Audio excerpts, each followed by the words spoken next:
Hi everyone, my name's Bianca and I'm a new mum. I'm currently 30 weeks pregnant and this is my first baby with my partner Darryl, and we've started antenatal classes. I had originally spoken to a girlfriend about antenatal classes and she said, you've got to, there's some around I live on the North Shore, there was some on the shore, but she had to go into the city and she actually had to pay for them.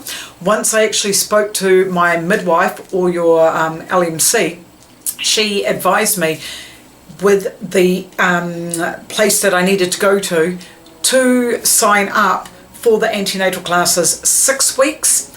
You can choose what day you want. They do try to group you with a group of mothers that are going to be due around the same time.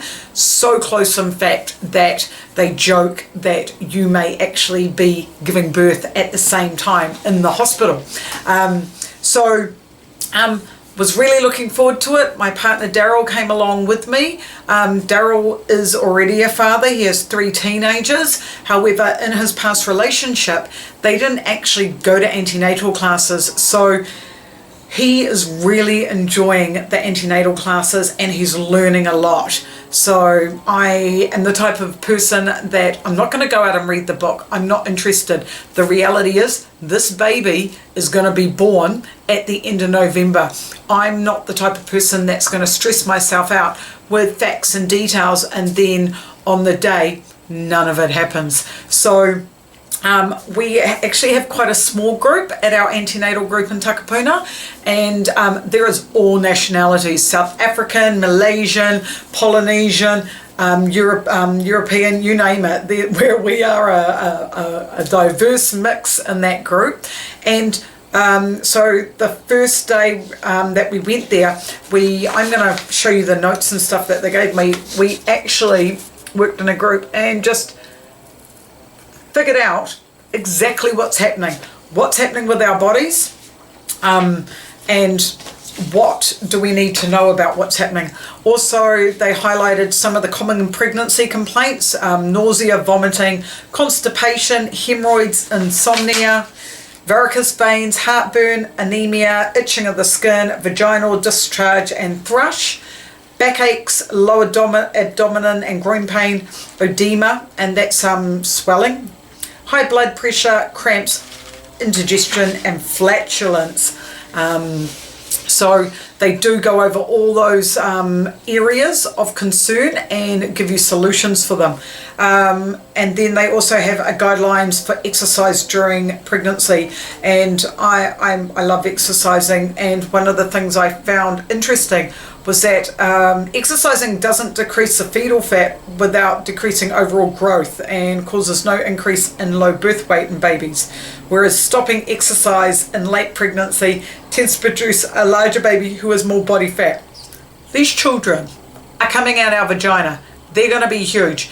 If a little bit of exercise means he's not going to be a fatty boombas, then I'm happy with that. And then just any warning and danger signs if you have any issues with your pregnancy. They also go on about how to protect your spine, getting up and down, real common sense sort of situations, pelvic floor muscles, and stretching in pregnancy. So that was the first half. So at our second antenatal class, what they discussed with us was the stages of labour. And you have a first stage and a second stage. And essentially what I learned from this was when your contractions begin, your water breaks, and they will need to be timed every 20 minutes. So once they start coming every 20 minutes, you still don't do anything. You ring your midwife, you let her know your waters are broken, you let her know that you're having contractions, and they will time them. My Asian friends at the gym were like, oh no, you've got to go straight away. In New Zealand, if you go straight away, they will only send you back home. Do not stress. If your contractions start in the evening, that first stage of labour, if you're lucky, you'll be able to sleep straight through it. So it can take that long. Once your contractions start going to about 10 minutes, then you need to go, okay, maybe we better grab our bags and get, you know, the baby seat in the car for coming home and let our midwife know that we're on our way to the hospital. The reason that they will send you home if you go immediately is they find that the adrenaline kicks in and it actually slows down the labour. So Kiwi mums, you need to stay at home and you need to relax in your environment. Be very careful that the people around you are not going to stress you out. You do not want highly strung mothers, you know, people partying, all that sort of thing, anything that could happen. You want a nice calm environment. If you're not in a nice calm environment, get yourself to a calm environment so that you can just wait it out.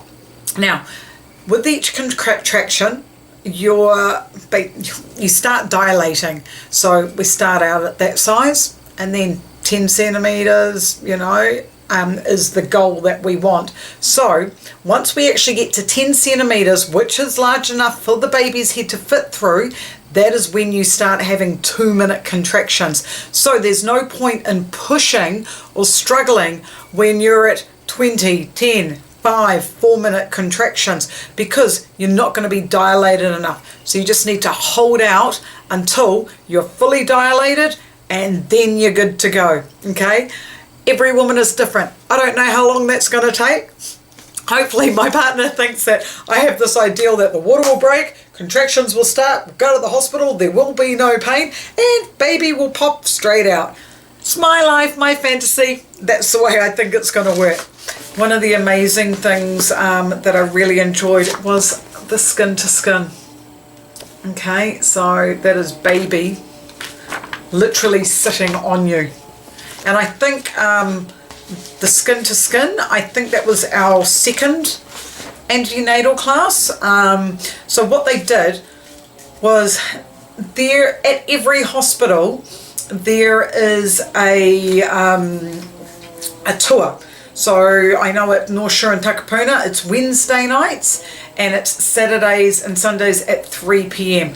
So what that does is it helps you and your partner or your family members familiarize yourself with the environment that you're going into, and they do recommend that you go on a tour so that you know where you're going and what you're doing, and that would happen at all the hospitals around New Zealand. So we did do the skin to skin. They basically showed us a home video of a baby being born.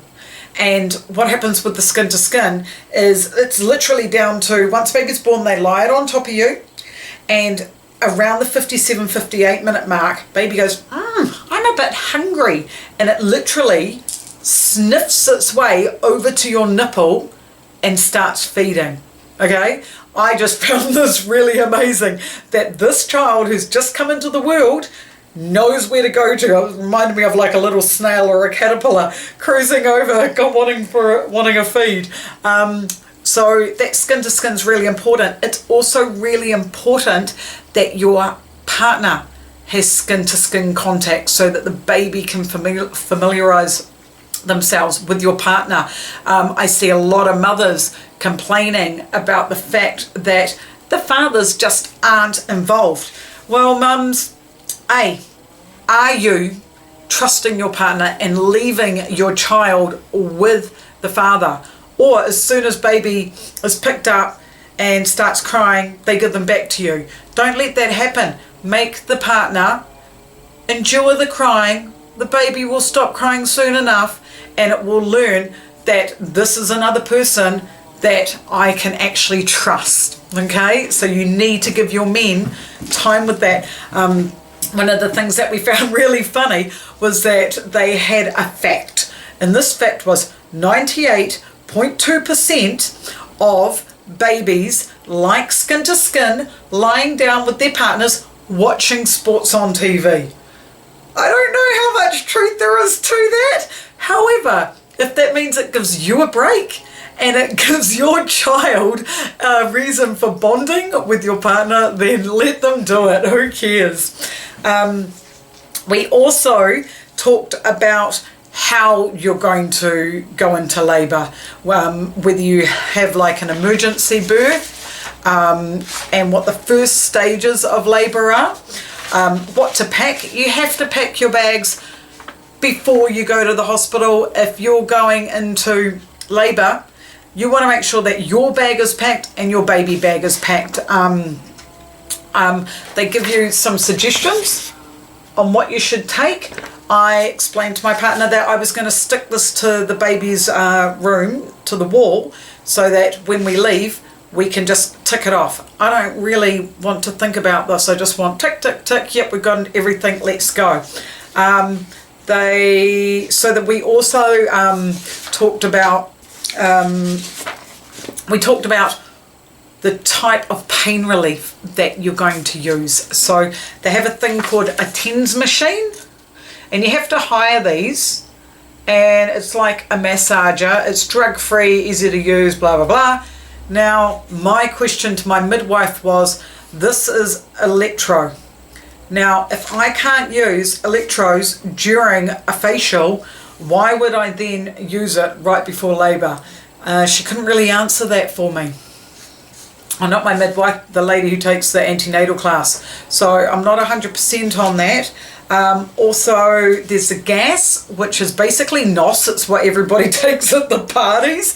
I've never had it before, so I'm looking forward to it. I've chosen to go with the gas if I do need drug relief, any drug relief, and I'm going to have a natural water birth. I love water. So I just like the fact that when baby is going to be born, it's going to pop out into the water, and they now call the people who are receiving the baby catchers or receivers. It's not the doctor gave birth. They've changed their minds. They're like, the mother gives birth, the doctor doesn't give birth. So I said to my partner, he's a softball player, do you want to be the catcher? And he was like, oh my God, maybe a little bit too much for our heterosexual males to handle. So I said, well, what if mum wants to do it? Then after speaking with my midwife with a water birth, the mother can actually catch the child. It comes out, it pops up, it floats, and you grab your baby and you have your skin to skin. So I'm kind of looking forward to being the first person to actually have that energy interaction with my child. I'm going to hog it all for myself. So that's with possibly the gas. You can have an epidural. I've seen a number of my girlfriends basically have come downs from epidurals. They stick a great big needle in the middle of your back so that you can't feel anything, and you know, I may end up having one. I may get to that stage where I'm like, stuff this is crazy. But you kind of need to let your midwife know beforehand what you're going to do. As far as pain relief goes, they also have C-sections, and you can have, you know, that also has to be organised beforehand unless it's an emergency. Generally with twins, they will have a C-section, or if the baby is transverse or in an unusual position, then they will do a C-section. If I was going to do a C-section, I don't know how much of this I could actually do. I would go private. I'd say, excuse me, while you're down there, could you give me a tummy tuck? If you're going to cut me open, you might as well cut off some of that loose skin and sew it back up. That's just what I would do. So, you know, I'm 40, so they generally like mothers who are older to have their babies on time. If baby goes over, because our babies in our family, I said to my brother, Sean and I, my other brother, we were 2 weeks over, we cooked. I was like, but Rory, you were so fat, you just fell out. So, you know, it depends on the child, it depends on the mother. But if I do go over, then I'm going to have to be induced, which means I may not end up getting my water birth. So, you know, I can't be fixed on what my expectations are going to be. My baby's due around November the 20th. When people ask, I say, end of November. I don't know when it's going to come. I'm not going to sit there and go, oh my God, it's coming early, or oh my God, it's coming late, and put that pressure on me. Baby's going to come when it wants to come, and you know, I don't know what I can do about that.